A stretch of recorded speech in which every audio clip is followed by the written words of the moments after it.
So this is the first long form YouTube video I've made since the death of Charlie Kirk, the tragic passing. I've made a bunch of TikToks talking about it. I've made like YouTube shorts talking about it. So I thought to kind of maybe do like a little tribute or an honor to him, I would do just a compilation of some of my favorite debate moments of his throughout the years. Some of these you might have seen already, some you haven't. I tried picking some that aren't necessarily seen or as viral. So it's like something a little different and then still like some of my favorites. Before, I just wanted to say this is such a tragic passing and a tragic loss of someone really important to not just the movement of like conservatism, but to society in general. He literally did everything the right way, whether you like his views or not. He went around, he had open discussion, which is what we're supposed to do in politics, open debates. Anybody can talk to anyone. There was very few people in this world that he would not have an open discussion with. He literally has made his name going to college campuses and debating with college students about their views versus his views. Anybody could come up to the mic. He would spread the word of God and and he got more people to follow God and Christianity than probably anybody in our lifetime. So it's just a really, really sad thing to see. And then also just seeing the video is just so traumatizing. I can only imagine how his wife and his kids feel about everything. And it's just, I don't even know what else to say. It's really sad. I'm honestly still processing it, like why someone so evil would do something like that. Because it truly is like demonic to feel like you think you're doing like the world a favor because you're taking this man's life, who literally, if you think of all the conservative people out there that liberals and stuff could hate, he's one of the more moderate ones. There's people that are way more far right than he is that you could like go target or attack. He's moderate. He's open to discussion. He's open to talking. And it's just really sad to see. So this is just a little compilation I put together of some of my favorite moments of his. So I hope you guys enjoy. What is a woman? What is it? That's a stupid question, dude. That's a dumb question. What is a woman? It's not a trick question. What is a woman? Someone who identifies as a woman. You can't answer the question with the question. Identifies as a woman. Yeah, define the woman without saying woman. It's a social Defined by social. You're in college, paying for an education. What is a woman? How about you talk to someone with media training? Huh? How about you talk to someone You don't need media training. It's not a trick. Well, yeah, What media is a training. woman? Who identifies as a woman? You can't answer the question with the... What are you talking about? It's the college kids of America going hundreds of thousands of dollars into debt who think it's a trick question when you ask them what a woman is. I mean, I know a lot of you probably seen this video. This is one of his more viral ones, but I had to include this. Like, you're talking to college kids and they're saying, oh, why don't you talk to someone who's had media training? Or, oh, let me answer the question with the word that you're asking about and define the word. Like, it makes no sense at all. And that's why, like, liberals, it's hard to take a lot of them serious because, like, this is something that's common sense and they can't answer it, or they're afraid to answer it, or they're afraid to like offend someone by answering it the wrong way. And he's just showing that, like, oh my God, you guys are paying for all this education and you can't answer this simple, basic question that you basically know as young as possible what the answer is. It just shows that it's truly just like either they're wasting their education, their money, their time going to school, or it's just a cult, honestly. It truly is a cult. Well, but you didn't go to college, so I guess you wouldn't know. It's true, I didn't. Can you clarify your definition of critical race theory? Is Intro to Critical Race Theory, 1991 by Derek Bell. Yeah. Wait, but... Are you familiar with that literature? Well, yeah, I read the book, but I don't remember anything about it. It was for, like, a college class. Like, let's be honest, nobody remembers the books they read in college. Sounds like a great value proposition to go to college. Nah, it is, trust me. But, like, well, but you didn't go to college, so I guess you wouldn't know. It's true, I didn't. So let me ask you, though, does that mean that I'm not able to have this conversation with you? Because I actually remember the book and you didn't, and you paid for it. So, first of all, I didn't pay for it. There's these things called scholarships. Oh, so somebody else paid for you not to Yeah. remember the book that you were supposed to read. Oh, Anyways. some wealthy donor or taxpayer paid for you Hey. to not remember the book. It's so funny seeing like college kids, they'll like they've always tried to come at Charlie Kirk because saying he didn't go to college, or I think he dropped out after like one semester or something like that, as if that makes them better than him when he's literally built this multi-million-dollar company being a college dropout and created this movement that no one else has really ever been able to like replicate or even try. And then he's literally sitting there like, oh, I don't remember the book. And Charlie Kirk's like, well, I do. And he's like, I didn't go to college though. And that dude's like, well, I went to college, like that, as if that makes him better. And it just really shows that, like, and I've said this before. I went to college. I have a degree in engineering. There were so many students in my engineering class that got by with straight C's, didn't know what they were doing, didn't know what they were talking about, would try like when we're all studying, kind of like try to copy off of us or try to like get us to like almost tutor them when you're just trying to like study for yourself. And there's so many kids in college that like there might be book smart, but it doesn't mean they have common sense. It doesn't mean they're like street smart. It doesn't mean they can think critically. And a lot of them can just like remember stuff from a textbook, or in this case, he can't remember stuff from a book. So I think it's very misleading when people are like, oh, I'm educated because I went to college, even though like you don't remember a lot of the stuff you learned when you were in college. Hello, my name's Nduka Baduga. I know that's a mouthful, right? I love that. I'm Nigerian. I'm Igbo. My dad came here. My dad came here in the 1980s.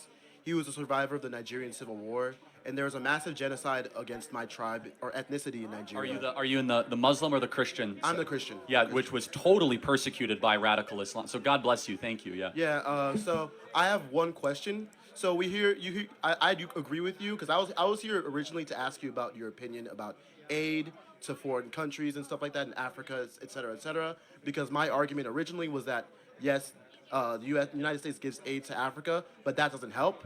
But now I have a follow-up question for that.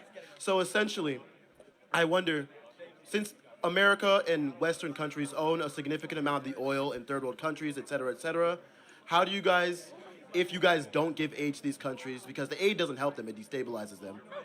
So the aid destabilizes these countries, and it's where you guys get your cheap labor and oil from.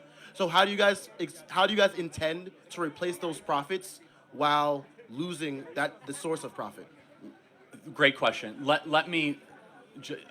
I think what you mean by you guys, you mean like conservatives or people. No, not conservatives. I mean this is Democrat, Republican. Okay. It's like a Western. No, I know, but you're an American, right? Yeah. I'm so American. It's us. I just want to make sure Yeah. you're an American. I'm an American. So I don't want to do the Yes, you sir. guys thing. Is that cool? Yes. Okay. First of all, Nigeria. We can talk about Nigeria in particular. It's the most populated African country. It's the wealthiest African country. Lots of oil, but unfortunately, as you know, a permanent oligarchy that is immovable. Mm-hmm. The answer to the question is, how do we help African countries other than... No, I'm asking the question of, like, you guys, essentially what you guys want to do is you guys want each country to use their own resources and Correct, stuff like yes. that to make themselves great. Well, but So- yeah, I suppose in Nigeria, I don't think American interests own a lot of the oil in Nigeria. I could be incorrect. I think it's... Shell but that's Dutch. Dutch, but Shell is like a British, Anglo-British. It's a British Dutch company. Yeah. And then there are other Western oil companies like Exxon. Exxon's American, yeah. stuff like Okay, that. so this is an important point, way deeper conversation, not a debate, which is that a lot of these countries should entertain trying to own their own mineral deposits and their own oil. I agree. There's an example of this which is against the CIA. In the 1960s, Iran discovered they had all this oil. Mm-hmm. The Brits and the Americans, the whole story of the Shah and Mossadegh, right? Mm-hmm. So you had Mossadegh that rose to power saying, we're going to nationalize the oil, we're going to really be rich. We got mad about that, we displaced him, we put in the Shah, he was sick, and then of course you get the Ayatollah after that. I don't think we disagree at all. I think that, yes, I mean, that I'm inherently against imperialism, so. Okay. I think what really shows this, the reason I want to show this video is, one, everyone always tries to say Charlie Kirk is racist. That's like a really common thing to say. This Nigerian man who's American, but he's from Nigeria. He has a very African name. I don't know how else to say it. And he's like, I love your name. Like, he's being so nice. And then he's talking, and I think this really shows how educated he is too, because he's talking about Nigeria, and he was like, oh, what side of the country you're from? He's like, he knows all about this Nigerian civil war that most people in general, most people don't even know what's going on in like Sudan right now. Most people don't think like outside of like the media talking points like America, Ukraine, Israel. Like there's only a few countries people know about. Outside of that, people don't really know what goes on in the world. So he's already caught up. He knows what you're talking about. And then he also shows some humility too, where there's some people when they're talking, they act like they know everything. And they're like, oh yeah.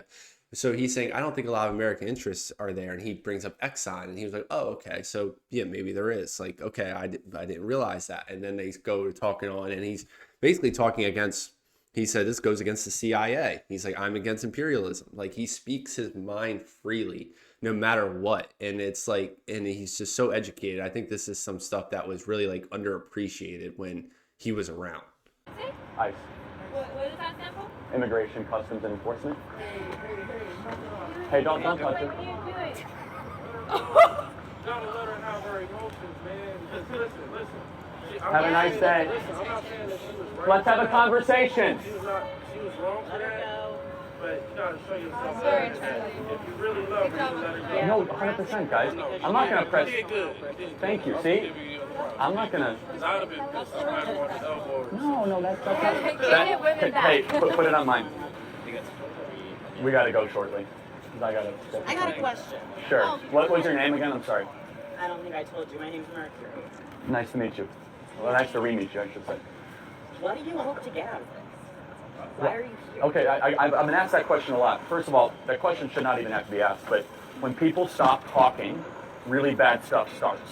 When marriages stop talking, divorce happens. When church starts happening, they fall apart. When civilizations stop talking, civil war ensues. When you stop having a human connection with someone you disagree with, it becomes a lot easier to want to commit violence against that group. Whether it be the great genocide, the horrible genocides of the last 100 years, people stop talking with each other because they lose their humanity. I wish we could be here without having my hat thrown off and stuff, but what we as a culture have to get back to is being able to have reasonable disagreement where violence is. I think this is like really important here. And this is like, I think what makes his death like even more tragic is first, like two things with this. First, the woman knocked off his hat and he was like, don't go after her. Don't do anything. It's fine. You know, that he didn't want any of his people like attacking her or anything like that. But what was really important here too, and he was saying like the person was asking like, why are you here? And he's like, we need to have open discussion. He did everything the right way. He's talking to people. He's trying to get their opinion. He's trying to talk about everything that like, and they shot him for it.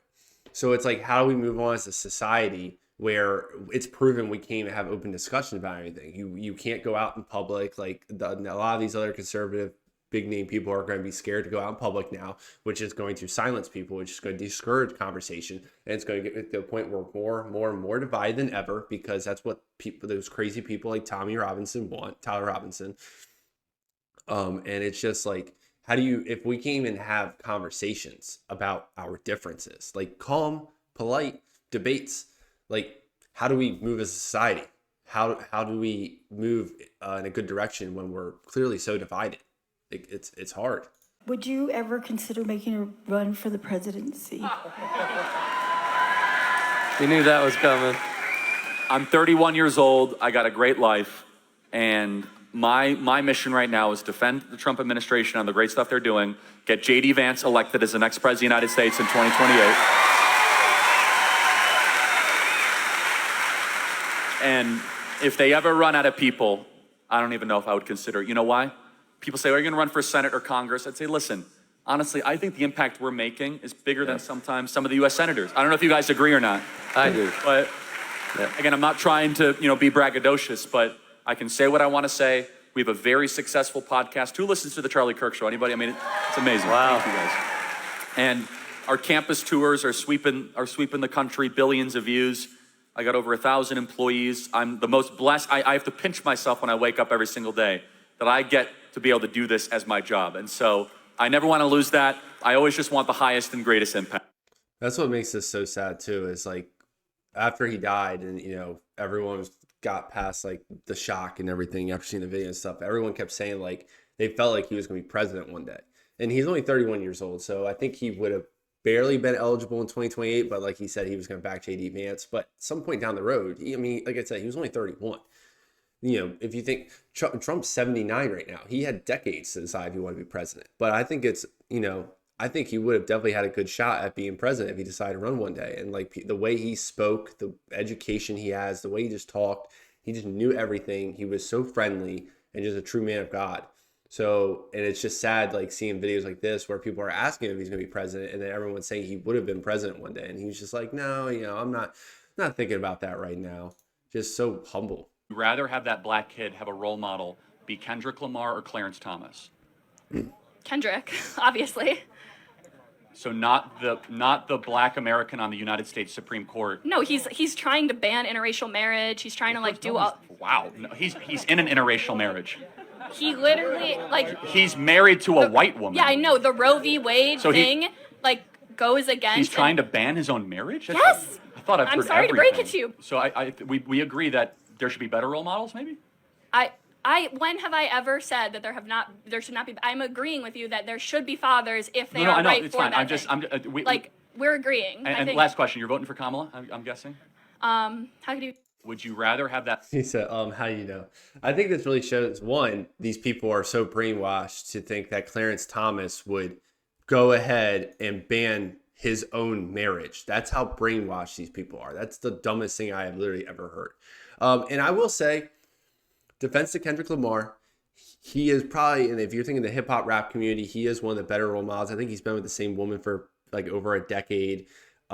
His music isn't really as vulgar compared to like, other rappers out there. And he does sometimes promote good values. So I will say Kendrick isn't the best example he could have used there as like a bad role model in the rap community. You could do like, I don't even know what he was. NBA Youngboy, is he one of the ones that got arrested recently? There's like a bunch of rappers out there that like promote just like guns and drugs and like that's one thing I always got, like Migos. Migos would rap about drugs and all this stuff, but then they would say they don't ever do drugs. And it's like, why are you promoting it then if you don't even like do it yourself? Like that's wrong to promote that to your people when and I know someone's gonna take that wrong. Promote that to your audience when you're not doing it yourself. It's just, I don't know, it seems kind of odd. Revenge of the Sith is the best Star Wars movie of all time. Yeah! Let's go! That's an unusual amount of applause for Revenge of the Sith. You think that's the best Star Wars movie? Better than the original trilogy. Why? It has the best choreography and the best CGI of all time. It holds up. It's way better than anything that's been putting out nowadays. On top of that, it's got biblical references. The fall of Satan, the fall of Lucifer, Palpatine tempting Anakin just like the snake in the Garden of Eden. Done your homework here. I have. I got it all right here. It ties the whole series together, making it the best franchise of all time. Anakin is like the worst actor I've ever seen, ever. I mean... Whoa. Terrible. He's terrible. I'm going to die on this hill. The original Star Wars is way better than anything. I'm sorry, I'm going to die on this hill. I think that you just like the prequels because of the nostalgia. I like the nostalgia. Also, the acting is better. The story is better. It's firmer. I mean, but you're talking about episode 3, right? Yeah. I found it to be just so disappointing. Is this a popular view held by people? Yes, right? Really? Yeah. No, it's not. I think this is interesting because, one, I include this because I'm a huge Star Wars fan. Not so much what Disney has done to destroy the franchise, but pre-Disney, huge Star Wars fan. I would rank Return of the Sith, or number 3. I'd probably put it second behind Empire. You can't beat Empire. You just can't. Empire is just the best one, where you see Han Solo in Carbonite, and just the battle between Darth Vader, Luke Skywalker losing his hand. And he does make a good point. The acting is better. Harrison Ford's a really good actor, not so much Mark Hamill. Hayden Christensen, who plays Anakin, is not the best actor. Revenge of the Sith. I just realized I said that wrong. Revenge of the Sith. Hayden Christensen is not the best actor, but I will say, me being a Star Wars fan, George Lucas wasn't the best at writing scripts. Some of those scripts were like, they're kind of hard. The Samuel L. Jackson and Ewan McGregor and all Liam Neeson are lucky their careers didn't get kind of stifled from this, because it definitely could have, based on they played their roles well, but the scripts weren't very good. But I do think Revenge of the Sith is the second best Star Wars movie personally, and I would probably put the sixth one third, and then go on from there. Everything Disney is automatically at the bottom. I think The Last Jedi, the 8th movie, might be the worst movie I have literally ever seen in my life.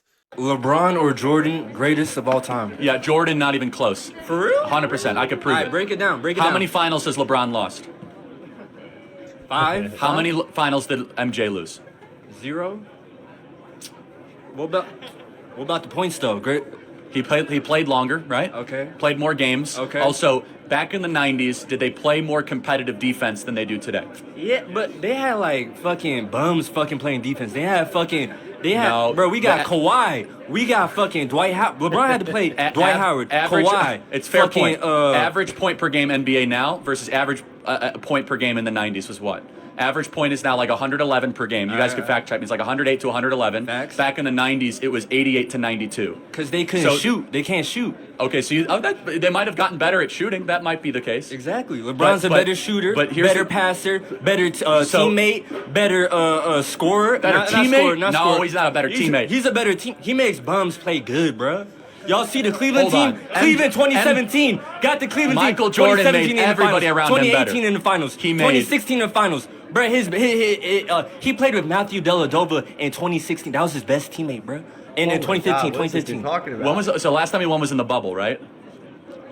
Come on, But bro. I'll just say this. Let me ask a question though. So when you lose almost as many finals as you've won, But he had to play you're against pretty the average. Hold Warriors on. and Let me- Durant hold on. and Let me finish the point. You keep interrupting me. Michael Jordan played against Charles Barkley. He okay. played against Pistol Pete. He played Charles not Pistol Pete. He Barkley's played fat. against the other Mormon on Utah Jazz. But yeah. John Stockton. Yeah, John Stockton. Yeah. He Okay. played against great teams. He had to go through the Pistons in the Eastern Conference. Hold on. Let me ask you a question. When it's all said and done, why did LeBron want to wear MJ's numbers so bad if he was truly the GOAT? Because he was the GOAT before him. Oh, okay. Before him. I believe the greatest is the one who's never lost a final, the one who redefined the sport. He redefined the sport. He brought the national basketball. So I think it's funny to see the whole like LeBron Jordan debate. It's probably going to go on to the end of time. It's hard to debate Michael Jordan 6-0 in the finals, and he probably could have won more finals if he didn't retire 2 years in his prime when the Rockets won and Hakeem Olajuwon won. And if you really he brings up the point of like points scored now versus back then. 3-point shooters have definitely become more prominent than back in the 80s and 90s. You know, people like Steph Curry that are just lighting up bombs, like Klay Thompson. And LeBron's pretty good. He's not a bad 3-point shooter. He's pretty good. Compared, Michael just didn't take him a lot. You know, he wasn't the best shooter. He's more like scorer, driving to the basket, mid-range shooter, pretty good. But I think that also is because of the defense now versus back then. Defense was more physical back then. The defenders had more of an advantage to take the player down, where now if you even touch them wrong, you could literally be like this and they'll call a foul on you somehow. So I think it's definitely more favorable towards the shooter and the scorer versus back then it was more favorable to the defender. So I think that makes it harder. So I feel like that's why stats are kind of misleading now. You'll have players get 30 points per game, beastly, but then never win anything. James Harden's a perfect example of that. How many triple doubles has he had, but no final?